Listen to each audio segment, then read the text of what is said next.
ایک آدمی فقہ حنفی کو مانتا ہے لیکن کچھ مسائل میں دوسرے اماموں کی تقلید کرتا ہے. جب وہ اتنا بڑا عالم ہے کہ سارے اماموں کے فقہ کا اس کو پتہ ہے تو اس کو تقلید کی ضرورت ہی نہیں ہے.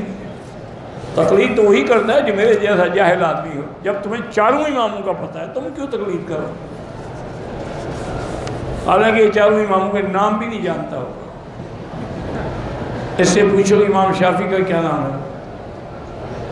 ایک دن مجھے بھی ٹکر گیا تھا، کہتا جی بخاری شریف حدیث ہے. میں نے کہا بھی ہوگی، ٹھیک ہے، جزاک اللہ خیر.